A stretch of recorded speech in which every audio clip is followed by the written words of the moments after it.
Oronim, which will tell you soon more about it, have the idea to do something, not just come and go, not just help for a second and then leave, but to do something for long term. That way, the project To Bloom Again was born.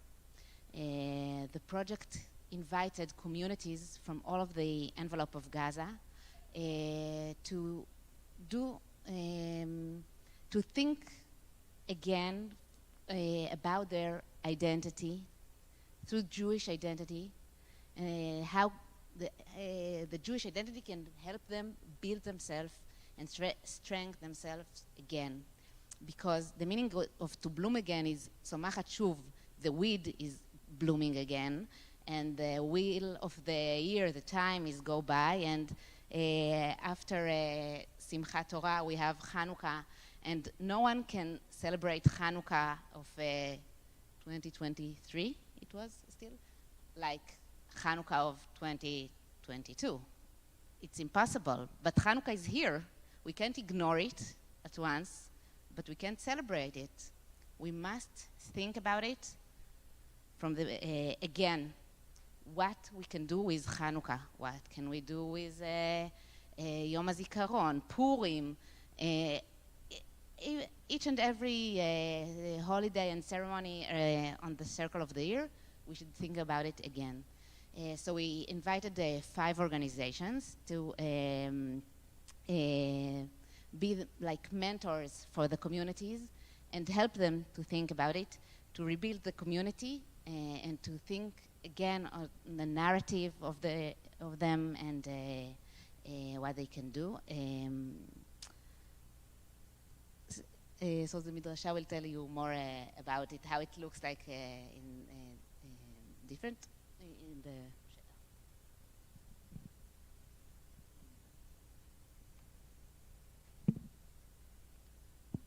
Good evening. I'm Omer. Sorry, that was harsh.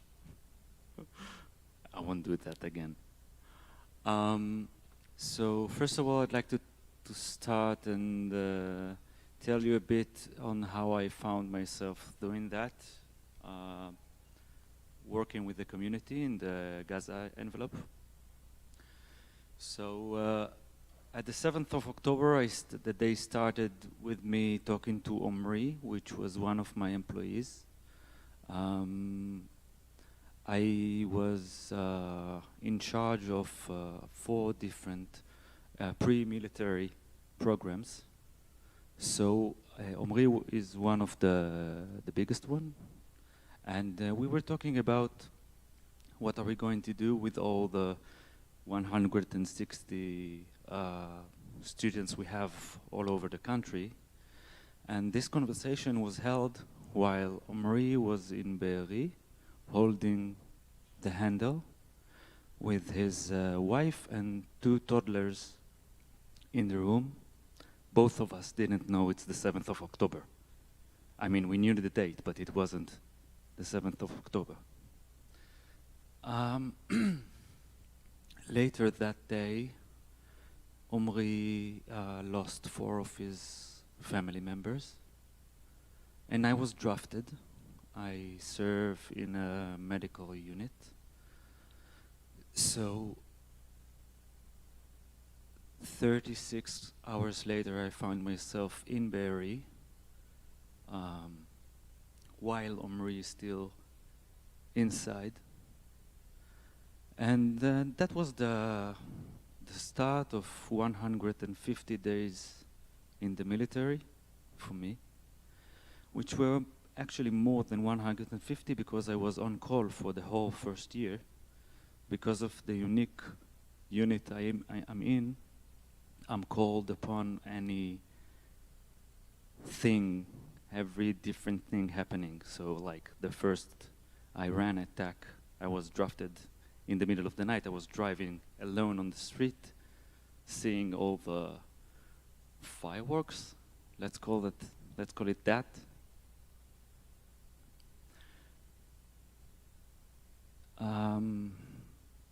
And after 6 months it became very clear that I can't go back doing what I did before. I really have to do something else. And it became clear, I actually remember talking to Rani on a Wednesday afternoon in Jerusalem, telling him, I know I have to work with a community in the Gaza envelope. I don't know how. I don't know in what capacity. I don't know which community will have me. And the day after, Shira gave me a call and asked me if I want to take the job. So obviously, it was really hard to let her talk the whole and try to convince me while I understood I wanted. After 3 words of conversation, I knew exactly what I'm going to do. So it was like kol koreh vehalachti. I really heard it loud and clear that I have to do it. I have to do something, and I can't keep doing what I did before. And I wanted to give you just one short story about what we are doing and why we're doing that. What is the power of the Jewish tradition? What can we do with it in order to heal a community? So I was in Re'im. In a session, in a shiur, just before Purim, about masks. Kibbutz Re'im. Sorry. About masks. The question of whether the mask reveals or hides you. And about the mitzvah, to be happy. And how can we be happy? But it's a mitzvah, so we have to. And it was great. We left, and we cried, and we talked. And there was one participant that lost 3 of her family members. Her brother is still held in Gaza. His body still held in Gaza. And the moment we finished the limud, we kept on talking because it was a limud on Purim. And obviously I brought wine, so everyone was a bit tipsy. And she started talking. And the woman I was working with on the limud, she came to me and said, you know, that is the first time she's talking. That is the first time she's sharing anything on what happened to her and to her family. I think we have, it's like a very good excuse to be happy once and to think about freedom. I mean, how can we just after Pesach, I mean, what can we say about how can we feel free when we have hostages in Gaza and it's our family, it's our brothers, it's our sisters? I think it's not about making them, I don't know, more Jewish, because most of them are seculars, just like me. I think it's taking these opportunities and excuses in order to enable us doing things we can't do without it. And it's just one story. I have dozens of them. Yeah.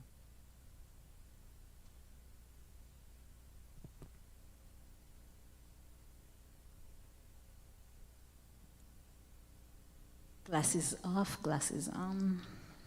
This is the age. Hi, I'm Ilana. I'm working at the Midrashat Oranin, and I'm work with Moshav Prigan. Moshav is a village, it's a very small village. It's located like 300 or 400 meters from Nir Oz. Everyone know what happened in Nir Oz, but no one heard about Prigan. So Pregan is a very, very small village. It's like 240 people, including kids. Okay, so no one heard about them because no one. The crisis in October 7th was so huge.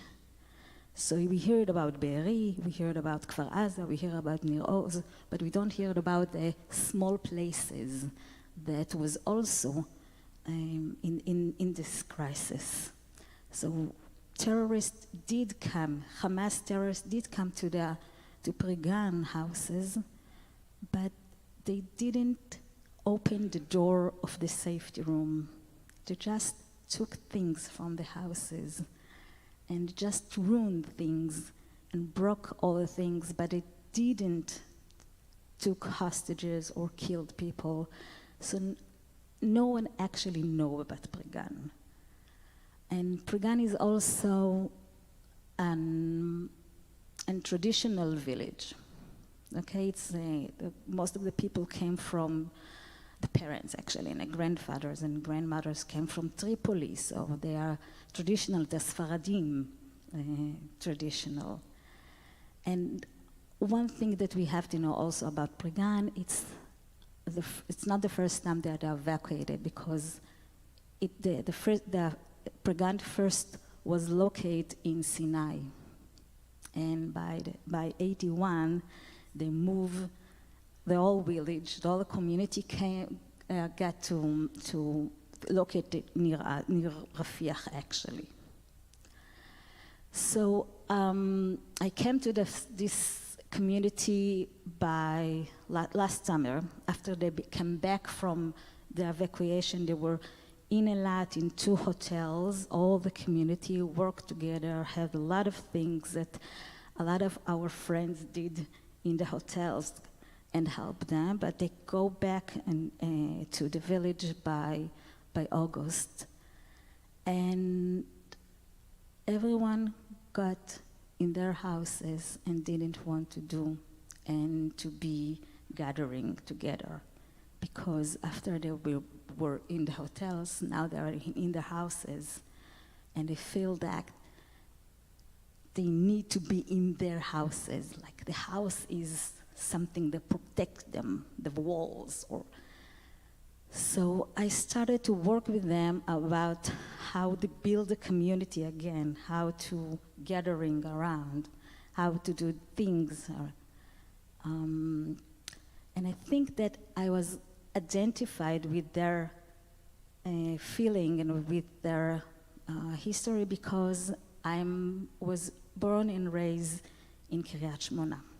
Kiryat Shmona is a small town near the border with Lebanon. I remember as a child a few times that there was a rough times that my parents sent me to Tel Aviv to my uncles and my aunts, that I won't hear all the mussels, bombs, and all the sirens. So I understood the thing. And my mom still lived in Kiryat Shmona. So in October 7th, we drove to Kiryat Shmona after I sent my son to the army. We drove to Kiryat Shmona and took her and said, "You cannot stay here alone. You have to come to stay with me, with us." So she's still evacuated, and she still lives in hotel in Tel Aviv until July. So I could identify with their feelings and with their knowing that house, even though in October 7th wasn't the safe place at all, now there's the safe place. So we started work. We settled the community culture, and we call it culture and spirit community. And to work with the Jewish calendar about how we can raise and actually build foundation of communities. And one of the things, we have had a lot of stories, and it's very hard. You see, the community is still in trauma. So we establish something, and we work on something, and then we said, no, we cannot do it. And then we are not. So it's a process ongoing all the time. I have two stories. Do I have time? Just one story. I will tell like that. One of the story is Memuna. I don't know if people know what Memuna is. Memuna is a Sfaradian holiday, the Moroccan tradition of the Moroccan or Tripoli and Tunisian do it. It's in the end of Pesach. They celebrate the end of the Pesach. They have some tradition food and tradition music, and it's a lot of fun and a lot of gluten. I'm gluten-free, so it's a lot of gluten, a lot of oil, a lot of honey. It's very nice celebration. So the year before, they celebrated, did it, they mentioned it in the hotels.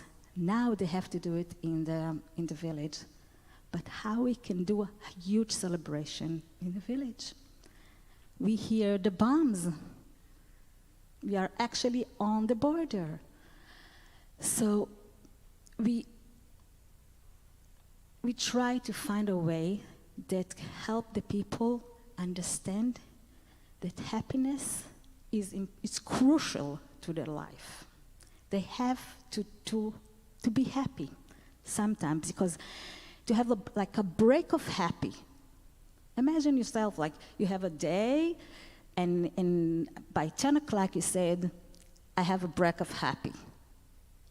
And instead of food, just eating food, you're having a spiritual food. Okay? So this is what we did. I teach them.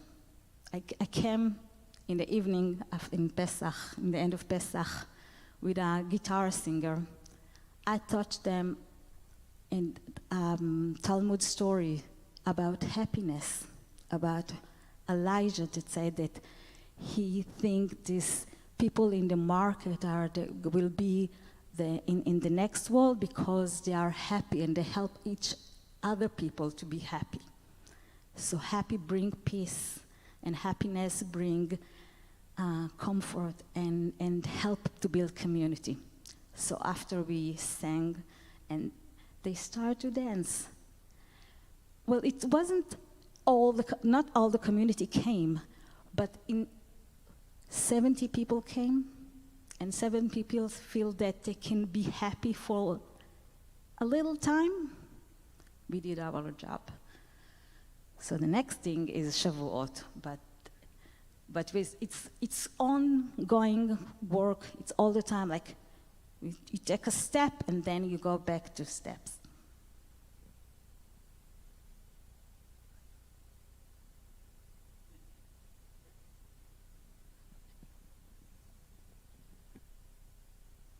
Hi, I'm Guy. As you heard from Felicia, I'm born and raised in Kibbutz Be'eri, but I'm not in Be'eri like more than 40 years.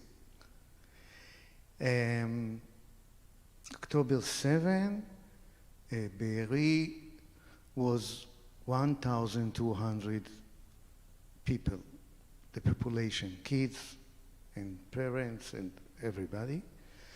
102 killed or murdered. Killed because a few members fight, but most of the people murdered. 30 kidnapped to Gaza. Until now, 6 members still in Gaza. And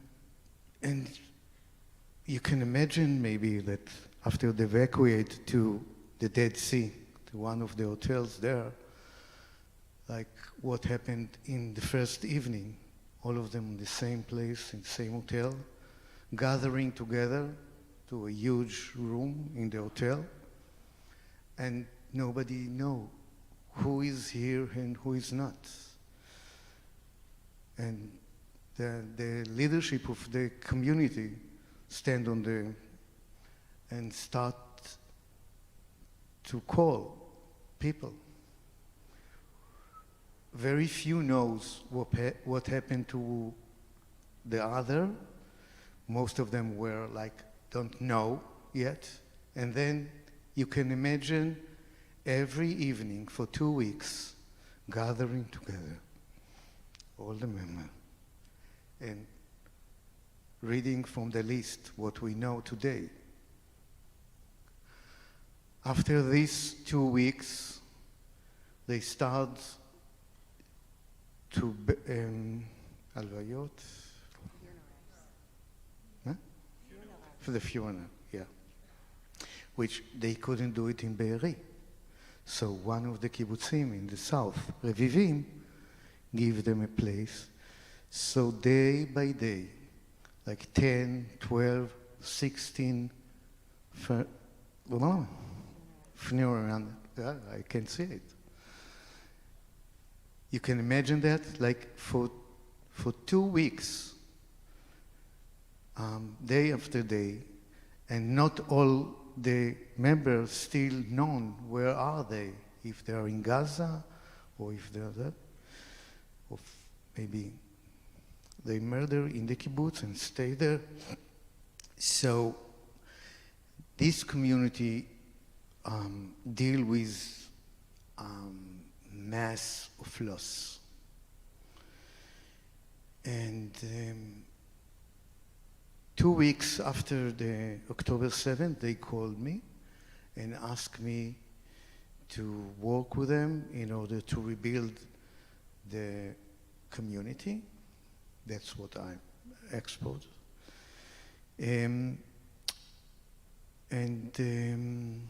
After a few days, I realized that the most tragedy, sorry, I'm really, is that all the kids, first of all, when we use orphan, we don't mean always that they lose 2 parents. Orphan is when you lose 1 parent in terms of yatom in Hebrew. So if you see, so I realized that all the orphan in Be'eri that's running all over the hotel are totally behave differently than the adults. So I will say a few words on that, but let's start from testimony. There is someone that want to read it out loud?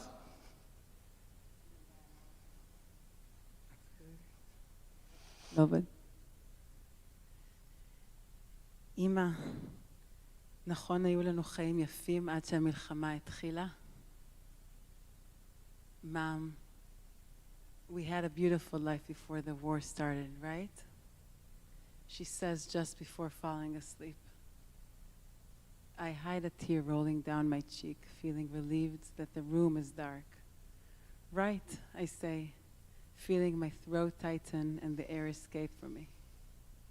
In an instant, she changes the subject and starts talking about a beloved character from a TV show. Wait, I think to myself, wait for me, because I can't move on from what you just said. In my heart, she turns her back and falls asleep immediately, and I turn towards a little boy who remains awake, listening to us, wondering when I'll get a glimpse into his heart.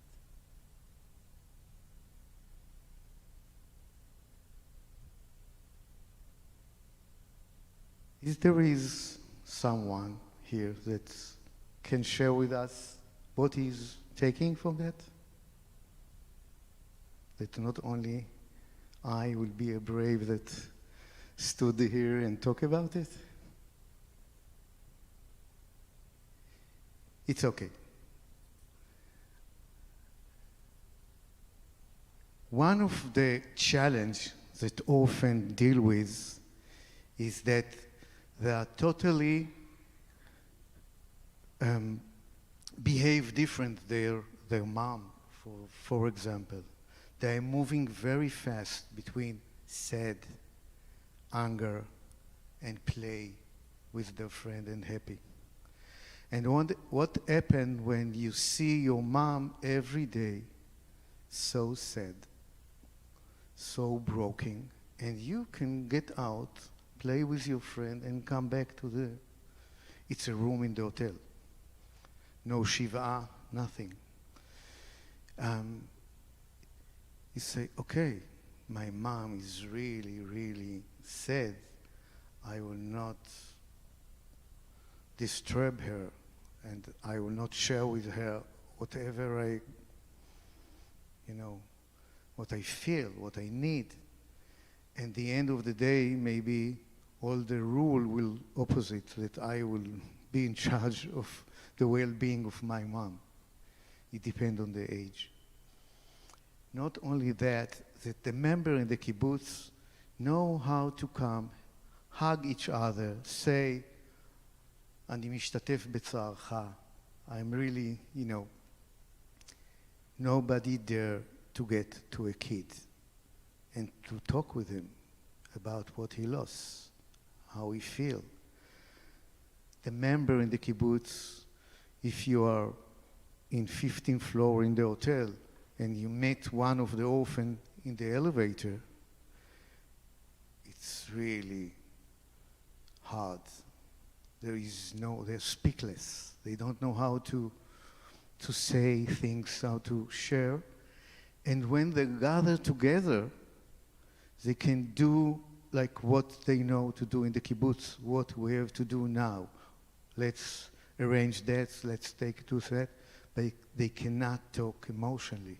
They cannot talk, they don't have this language, how to do that. They don't have the tradition and all the symbols they can talk with. So it means that the orphan all the time feel that they are like, איך אומרים מוקש? מה? Mind. Thank you. Like everybody goes and don't want to meet with them, and their friends see it too. It means that to be orphan in a kibbutz, it means that you have to hide what you lost. You cannot talk with it. Nobody will tell you, wow, I have an amazing story to tell you about your father. And it's very lonely to be like that, to wake up in the morning, to feel that I really miss him, but everybody around is back in the routine. Only me, holding this memory, needs or want to remember him, which is not true, but this is the way the kids feel. And how do I know that? I'm not therapist, and Berry called me to rebuild the community. And I know that because the first tragedy in Be'eri was 52 years ago, when I was 10 years old. And my parents and more 6 friends of them killed in car accident. And I raised in Be'eri as an orphan, and everything that I know is from there. It's not written in a book. There is no any knowledge about this specific. Of course, the therapist work with individual, and the social worker take care of the family, and the educator, whatever.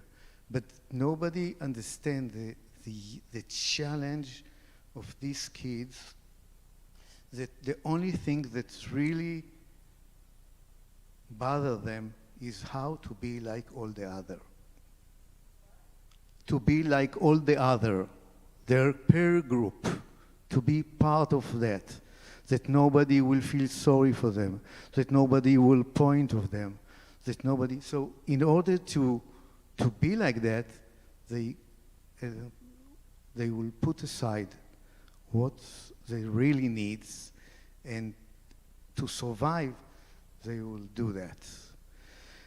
So at Ufim, instead of what I'm doing is rebuild the community, I decided to work with the orphan and their mom, and to bring them to a safety zone of kids in their age that lost the same, and to start to talk about it. And became like a circle of support each other. One of the kids, no, not here.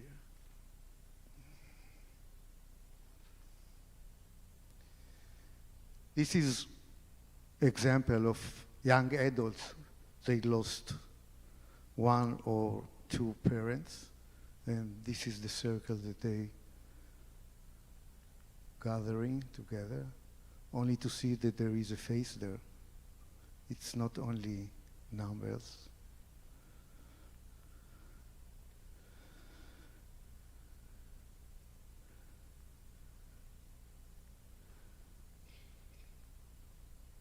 And one of these kids is participant in the circle of the orphan, the teen.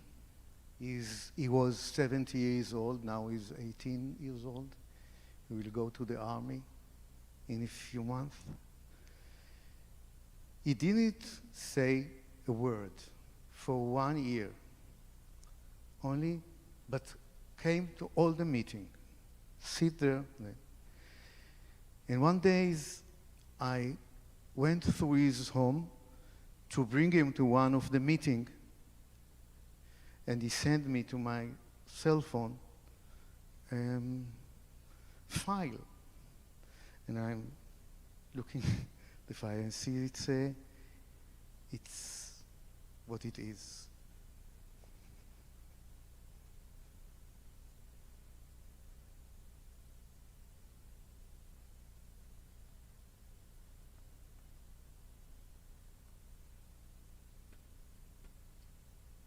And it's not work.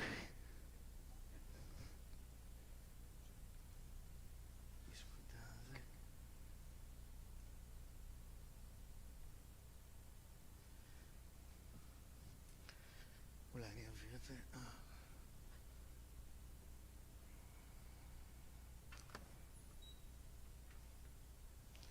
Why the audio is not working?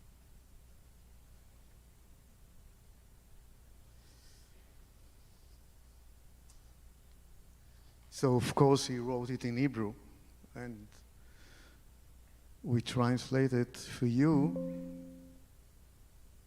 In a minute, I hope we can hear it.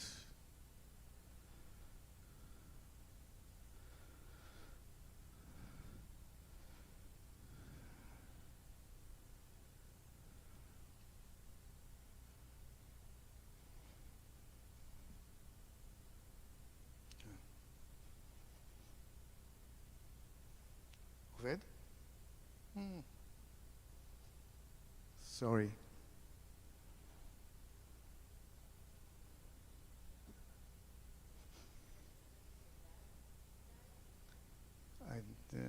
In my cell phone.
So it turns out that he wrote a full album of songs that tell about what happened to him.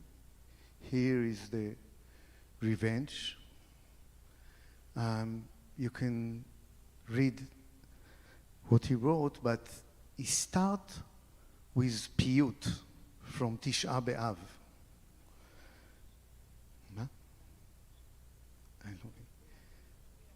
And, sorry? And he wrote his way to say this piyut on what happened in Be'eri, and you can see in the word. So maybe after I can find a way how to do it so that you can hear it, but I want to mention the last thing, that the issue of language that allowed you to share your feeling of what you lost is crucial in order to heal. And beside that you want to come back and function, you want to create a new relationship with what you, with your loss. Let's try.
שירי ואתנוגיה לפניכם עדיין שם אני לא מבין, לא מבין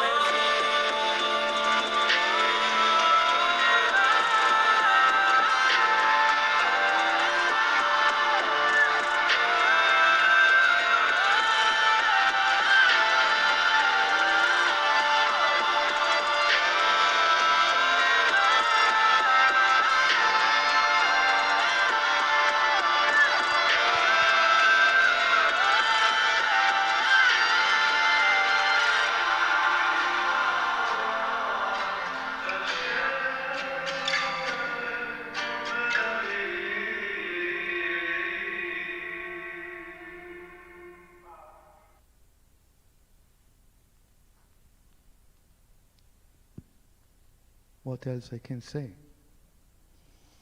Thank you. אז תודה רבה, and thank you to Ayala and Omer, Ilana, Guy, and all the rabbis who work in this important special project. One of the sentences this hurting adolescent boy was screaming is that he's angry that he's not himself anymore. על זה שאני לא אני. So thank you for being there with people and helping them find their own selves again and building their human spirit as individuals, as families, and as a community that wants to live and is afraid to live. And we're here to help them rebuild life through everything we have. So thank you for being with us. And we're going to continue this evening by hearing from our friends about their communal experiences on October 7th and after. Tודה raba for everyone for sharing with your hearts open.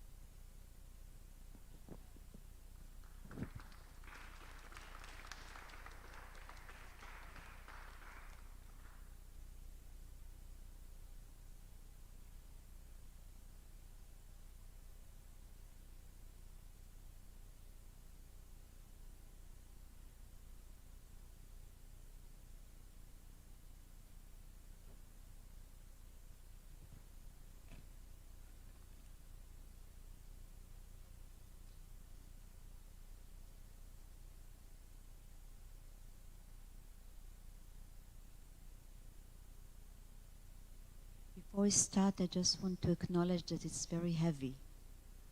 And it's very hard to speak. And actually, whatever we are doing, and we all doing a sacred work in a different ways, it's very hard. I mean, we have to take it, and we acknowledge that you have to take it. So we can just take a deep breath for a minute.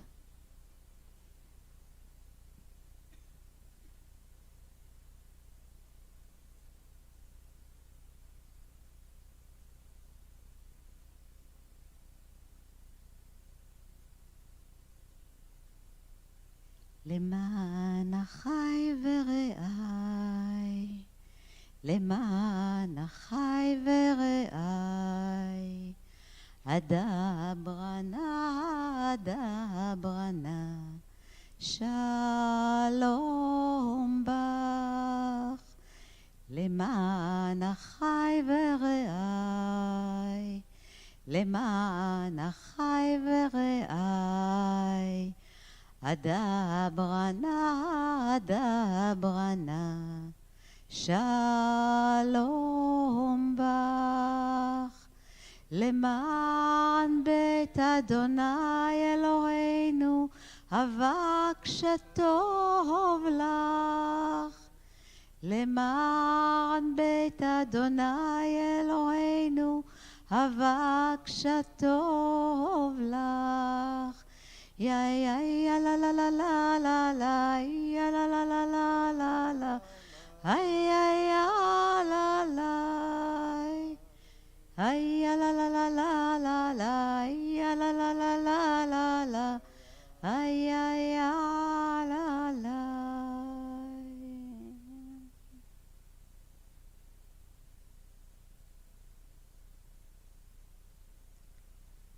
So with this words, we're starting for the last 20 months, every Motzei Shabbat, Havdalah in the hostages square.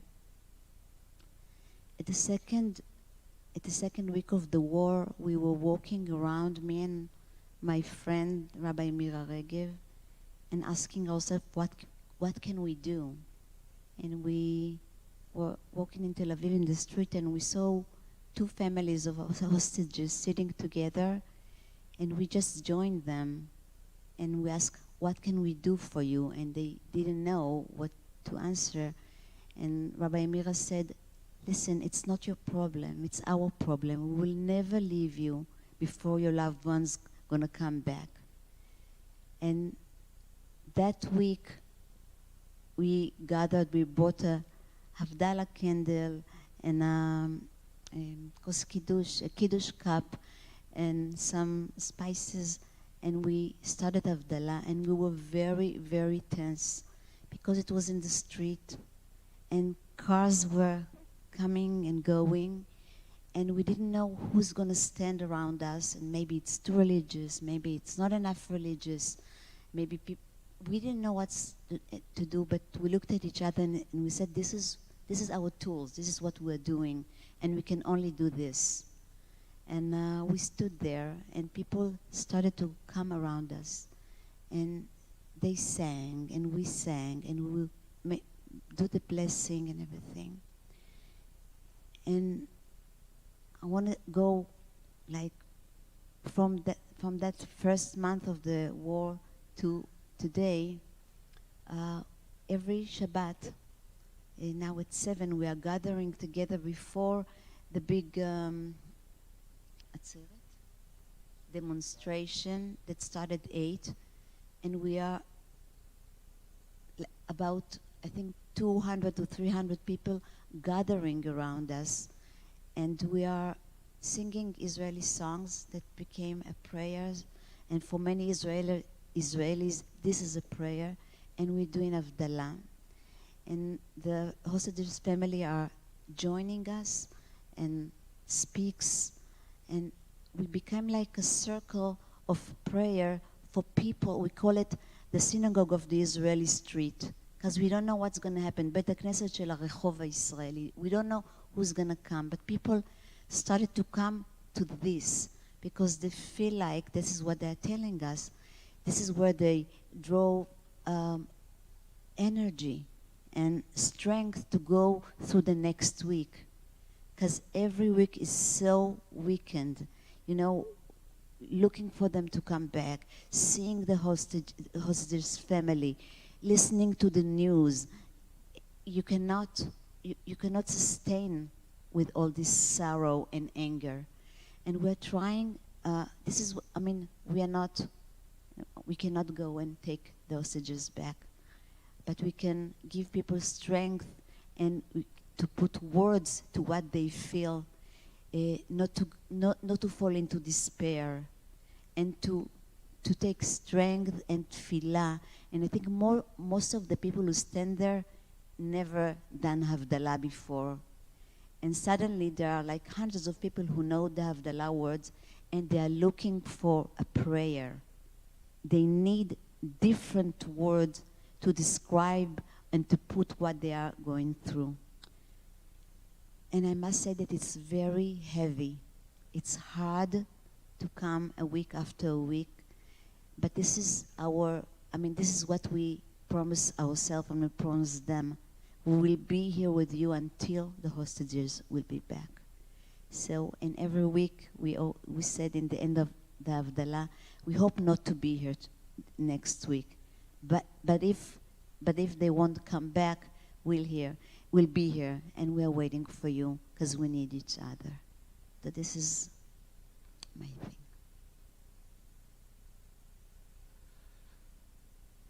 As Ayala started what she said before, at the morning of October 7th, I was outside walking our dog when the sirens were heard, and I said to myself, it's probably a mistake or something, but okay. We did our way back home, and on Shabbat and on holiday I don't open my cell phone and the TV, so we didn't know what's going on. And after a while I got prepared and went to Kol HaNeshama for our Simchat Torah celebration. The night before was incredible. And as I do since the beginning of COVID, Shabbat after Purim of 2020, I entered the synagogue, I opened my computer, I turned Zoom and Facebook on, and all of a sudden, all the information came up. And when we were preparing to start our service, someone came in from the road and said, I'm not in uniforms, but I'm from the army. You're not allowed to be here. Go home. I said, are we not allowed to be here because it's not a shelter? Can we go downstairs to the shelter of the building? He said, if you have a shelter, yes, go downstairs. We went downstairs, we took the Torah scrolls and the prayer books and the computer to continue broadcasting. And only very few people came in, and each person coming in brought more information. And we were trying to, obviously we had no idea the magnitude of the whole event, so we were on the one hand trying to do something of Simchat Torah in the shelter of the synagogue. And simcha, joy, and tears and tears and tears. There's a bit of background that I want to add.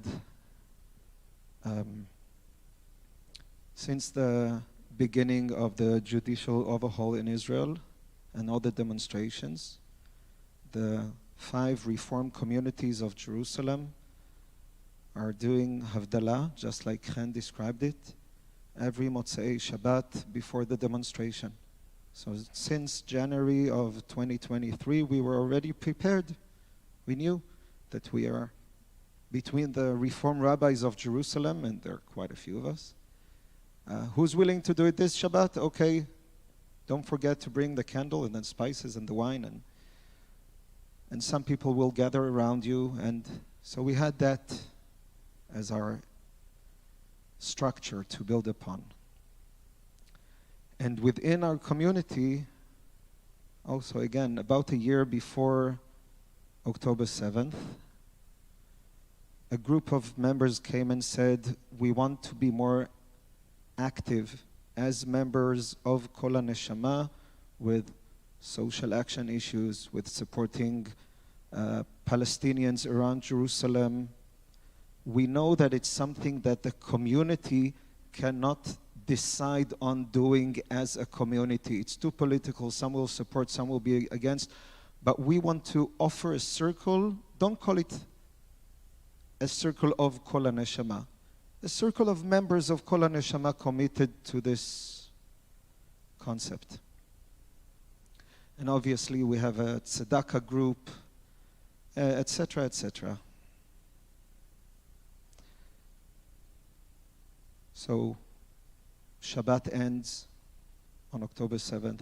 I open my computer, my cell phone, and I went back to the synagogue, and by the Aron Kodesh, I recorded a short video to the congregants saying, we understand that we don't know anything, but it's horrible, and we're in it together, and we'll find our ways as a community to do whatever we can.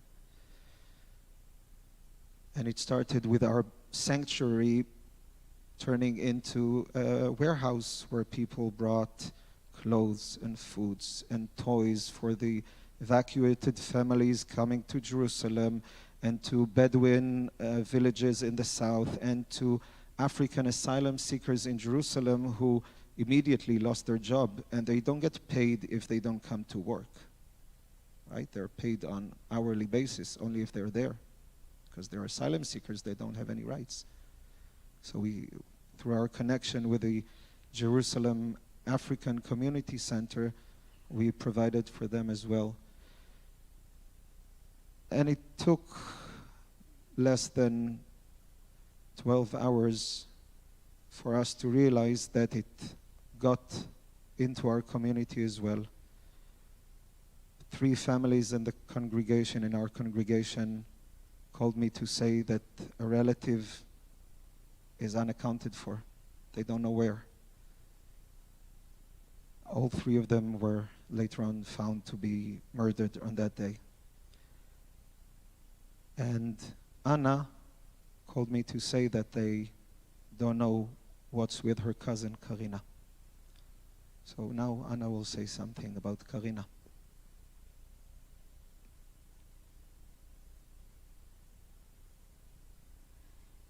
Hello, good evening.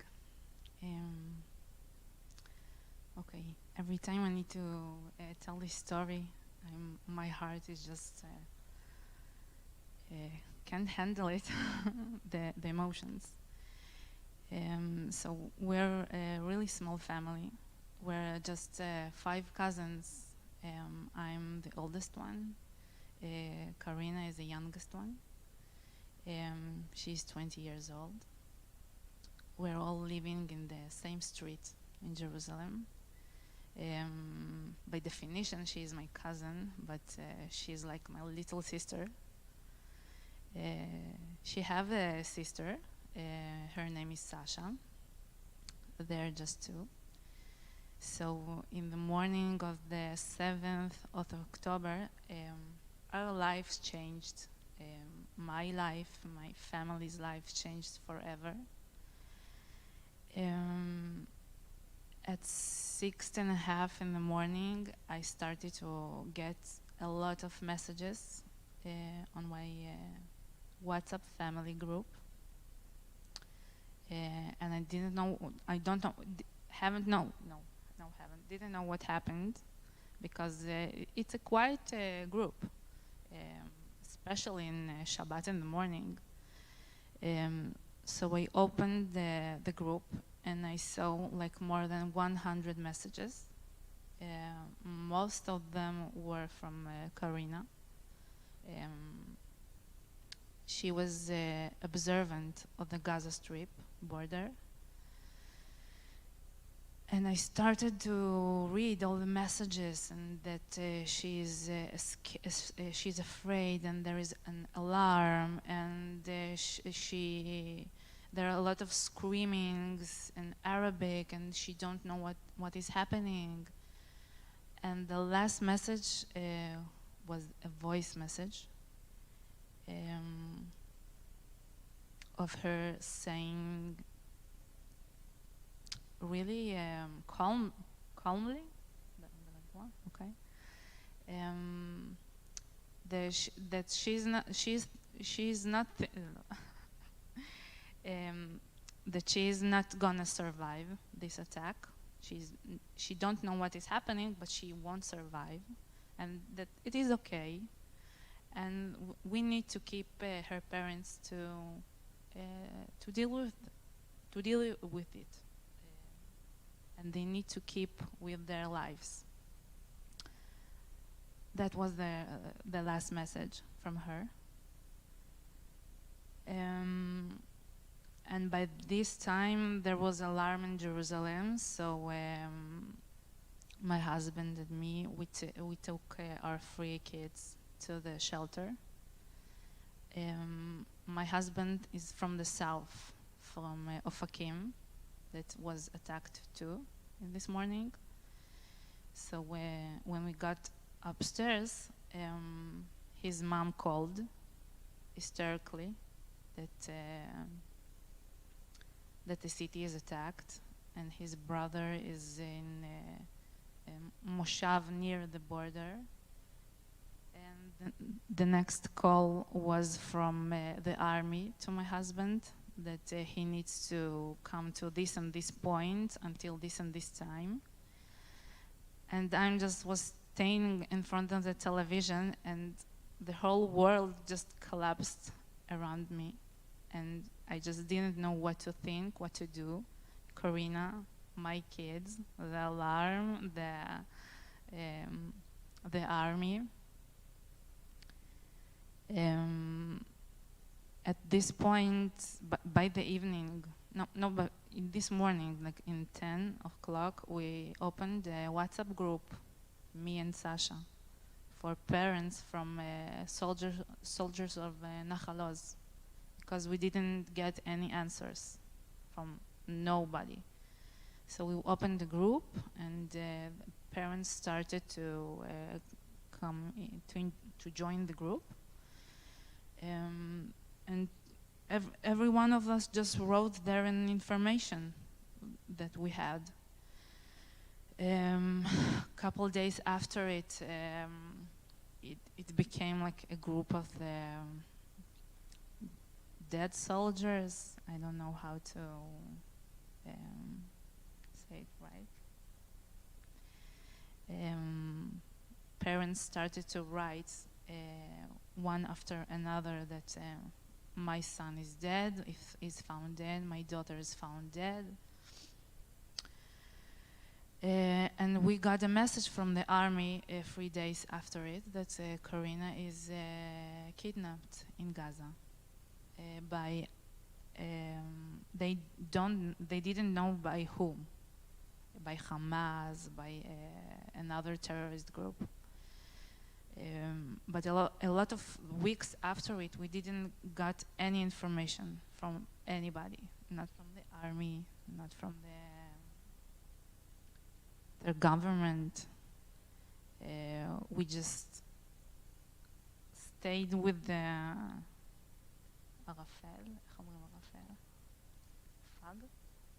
with the fog around us, just praying that Karina is okay, that she is alive. And how can I explain to my kids where is Karina? And how I explain to my little girls that Karina is a hostage? And they started to ask questions. Where is Karina? Why she is not home? When she will be returned home? And my eldest one is Roni, and she is 7 years old. She saw all the pictures of Karina in the neighborhood. And some friend told her that Karina is hostage in Gaza. So she asked me, where is Gaza? Is it far? Can we visit her there? And I really didn't know what to answer her. So I told her that Karina is a soldier, and then there's a war, and then the war ends, she will return home. But she got another information from her classmates, and it was really difficult to her, and for me to be near her. Then she understood what is hostage means to. She was telling me that this is so. Every night I give her a kiss and a hug, and I sit near her, and it was really difficult to her to understand that Karina is alone, that her mother is not near her. She couldn't understand how it's possible. So every night we were started to pray for Karina, and that she has a window, and that she has a light, and people that care a little bit for her.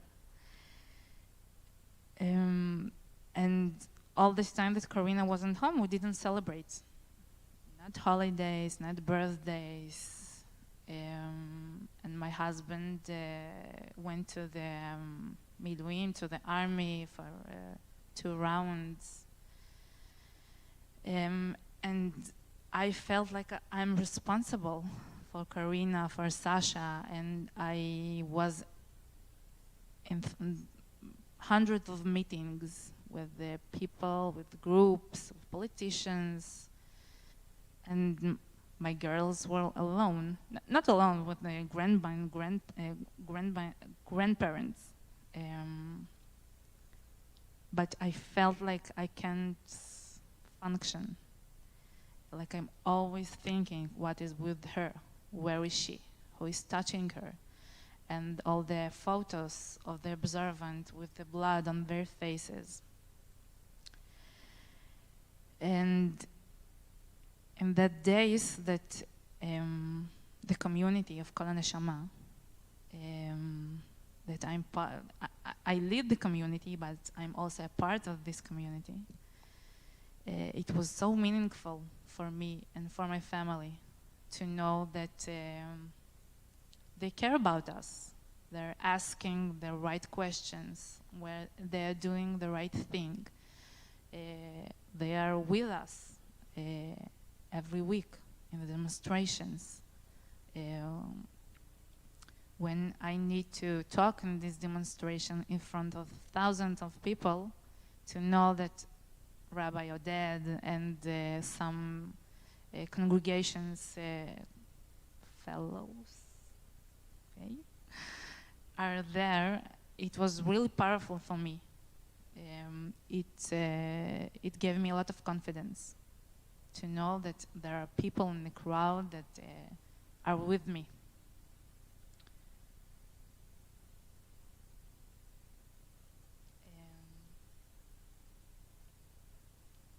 And I'm really happy she is home.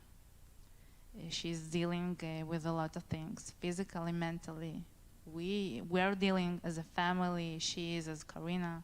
Just when I arrived here in the last Thursday, Karina went to surgery, a 6 hours surgery, and the doctors took from her more than 20 fragments that were on her body, in her legs, near her eyes, in her hands. And we're so thankful that she is with us, but she can't start the healing process until everyone is just will come home, will return home. And I hope it will be really soon.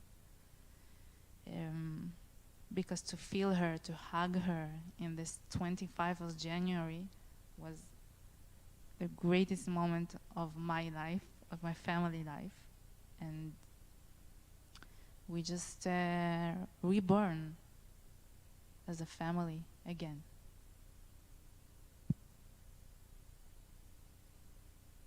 Thank you.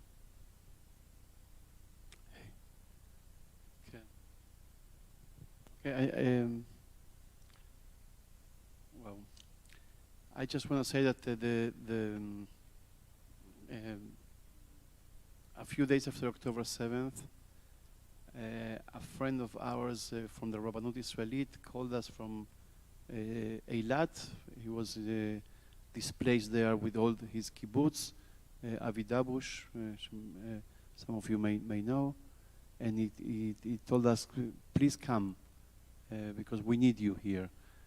So a bunch of Israeli rabbis from the Rabbanut, we went down to Eilat for 2 days. This was October maybe 9th and 10th.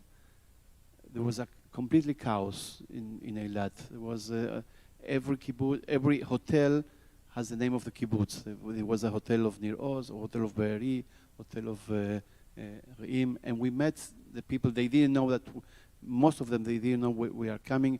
We came as rabbis and musicians to do like a circle of prayer of whatever you need, we are here. And I just want to share a few thoughts about what happened in those 2 very, very strong days. There was in one hotel that we explained what we are and what we can do. So we did in the lobby of the hotel a circle of a little bit of talk, and we listened to them, and then we sang, and we have a kind of improvised booklet of Siddur, of text that we use. And we were like, I don't know, 20, 30 people. And then we said, okay, maybe someone wants to say Kaddish in this circle. And then they started to say, okay, but we don't know. I mean, let's say, we want to say Kaddish, but, and they try to make the list in their head because they didn't know who's dead and who's not dead. So we have this one, and we have the other neighbor, and his brother, and his wife. It was a very, very hard moment. And we said Kaddish for the people who they remember on that moment, and for those that they don't remember. And then after those 2 days there, we understood that there's something to do here. And we organized, at Beit Tfilah, we have like, we have musicians, and we have rabbis, and we have people who can bring these circles. So we started to go to hotels in the Dead Sea and Netanya, everywhere where there were displaced people from the north and from the south. We did around 80 circles of prayer and song in different places, with all our things that even in giving time for people to talk. We did what we did this Friday of Darzani Modeh, so that the people also can share, and so many people share about the miracles that exactly when they closed the doors, they heard the boom, and we met so many people who were so grateful, and it was very, very strange to hear that. I mean, that they had the worst experience in their life, and they were thankful. And after many of the and also in hospitals and rehabilitation centers, we were also. And one of the things that I remember is that after a few months, that we've been doing this for months, and all what they want is like happiness and happy songs, and let's have a good time. So they were like too much in the sorrow. They want us just to come and make them happy. And it was also a mitzvah that we were very, very grateful that we were able to do for all these months. So I'm Ronen. I want to say 3 minutes, and with all the stories that people told here, I went back to my WhatsApp group, to my WhatsApp app, to get back to a discussion I had with a good friend, someone who was with us in the protest movement from very early January 23, and he lives. He's a bachelor. He lived and lives in Kibbutz Mefalsim, and at about 1:56 p.m. on Sunday, I sent him a message: "Stay strong, brother." And then again WhatsApp, and he said his answer is devastated. I can't believe it. Monster who will be remembered forever. I now understand, that's the other guy, I now understand how much the words I've said before take on a real meaning. We need to fight harder on the protest. To raise this government, we have suffered a disaster. Our home has been destroyed, and the house is on fire. And I sent him a message, we will rebuild the house. That was Saturday afternoon.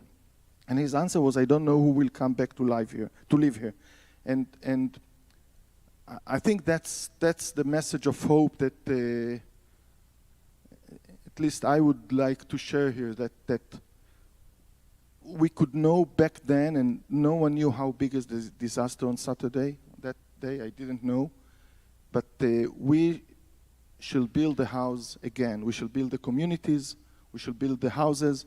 We have a project which was just finished called the Green Floors, where thousands of volunteers in Kfar Aza built 18 units that were totally ruined, built by volunteers, few professionals that volunteered their time, and thousands of others. We are rebuilding the kindergartens and the school. We shall rebuild everything, from the communities to the very physical houses.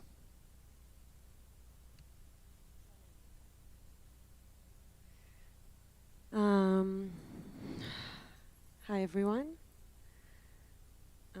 name is Lipaz, and after sitting here for an hour and a half, like you, hearing new stories from my friends that I haven't heard before, first I want to thank you for sharing this and acknowledging that for me, hearing post-October 7th so many perspectives is also difficult. And also understanding that it's not only the post-October 7th, what happened on October 8th, it's an ongoing reality that is keep on happening, and it's the traumas we keep experiencing over and over again. And how important it is, all the spiritual work that all of you are doing. I want to thank you. And I want to acknowledge that in my people, in my community in Tel Aviv, I work with young adults that don't have a synagogue, don't have a rabbi, don't have anywhere to go. Jewish tradition has been tremendously important as a way to wrap and cope with everything that has happened. And it went through different stages. So if the first stage, like some of my friends shared, no one had the language. No one can even speak. You would speak with Israelis and they would say, I have no words. אין לי מילים to describe this unimaginable thing that just happened. And as we turned to Jewish text, I had one member calling me and saying, listen, Lipaz, I need to pray. I don't know how, and you're doing Jewish stuff. I have a place, let's pray. And we needed to understand what we're doing. How are we praying in our own way? And we didn't have words. So we turned into Jewish text that suddenly gave us language that can describe how we feel. I remember how powerful was Ana Bekoach that people said, because it gave them a way to process something, to say something, to hope for something. And the second stage was holidays. As also my fellows mentioned, but I want to acknowledge that because holidays was a small transition, right? A small way of joyfulness or happiness or lighting candles in this midst of darkness. And we needed to create holidays accessibility to people that they can even celebrate a bit. And the third aspect that I had to deal with was a new creation of rituals we didn't even have. I needed to create one of my community members that was supposed to get married. He just left Gaza. He had a month to his wedding. A week before, he lost his cousin in Gaza. And he calls me and he's saying, maybe I won't get married. And we created the ceremony of transition between grief and happiness. Because how can you be in Shiva and then get up and go to your wedding along your collective trauma? We needed new rituals to create this life that we're living. And if you ask me what's the future that is unknown and we're all in such big uncertainty, like hoping for a better future, it's Jewish tradition to offer us some healing. And we're not in the state of healing yet. We're still picking up the pieces. But we need to create spaces of spirituality that can heal, that can hold us in such tremendous brokenness. And I'm saying that because you may visit Israel soon, hopefully, or maybe last week, or please come. And you'll come to Tel Aviv and you'll see the cafes and you'll see the beaches, and they're full of people. And it may seem normal, and we may seem normal and strong, but we're all broken inside. And we're a broken society. And we've heard so many different layers of that broken society, but it's important to understand that we are a broken collective. And slowly doing like one person to the other work, we're trying to rebuild it. So thank you for resharing and sharing, and thank you for bearing witness and being and hearing the such important stories and work we do. Toda rabba.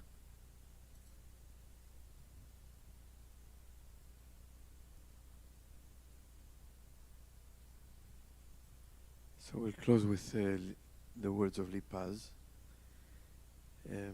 We're not going to obviously open now for questions or conversation. I think we stay with what we heard to bear witness.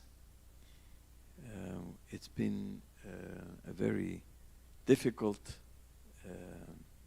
evening and very heartbreaking, but I think it's important for us to sit here with you. It's 20 months later.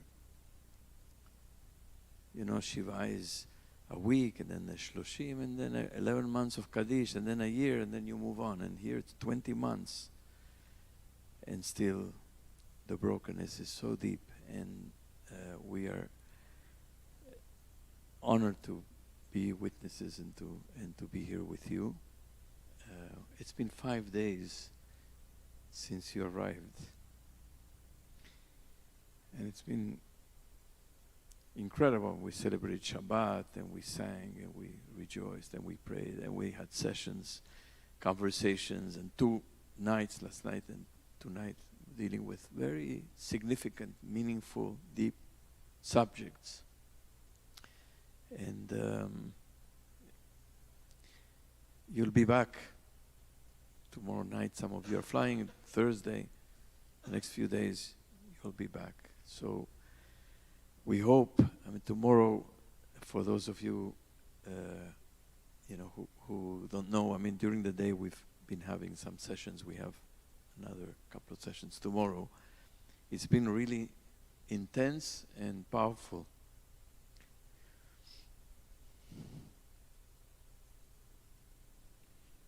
And we have to continue to work at this partnership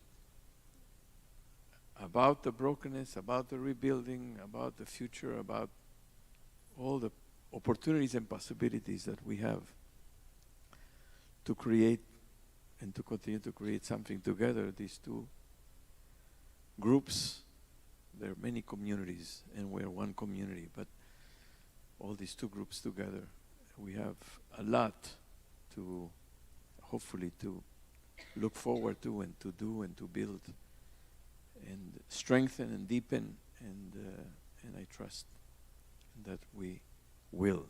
And I don't know what else to say other than thank you for being here. I was said before,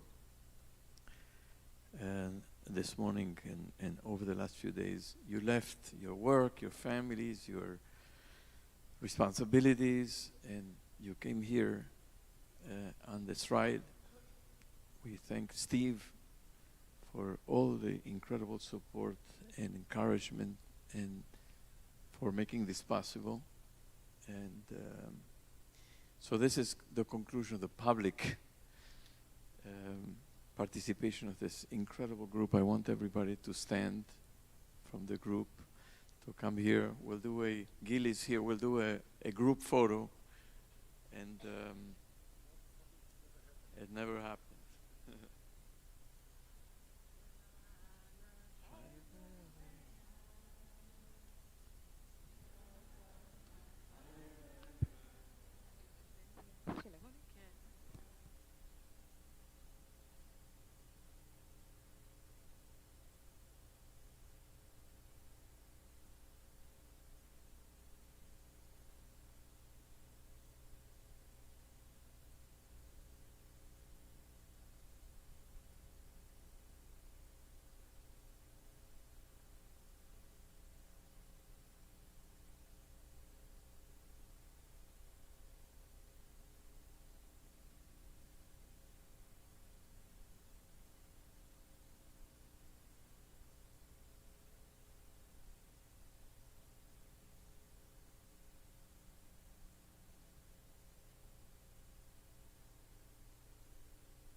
Thank you.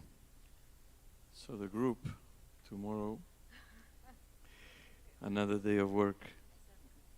Tomorrow, 10:30, 10:30 in the morning, meeting with the BJ staff here. I'm leaving tomorrow because my flight was canceled, so I just want to say thank you. It was a week for me of healing. I'm going back a little bit sad, but more stronger, so thank you for the opportunity and the belief in our work.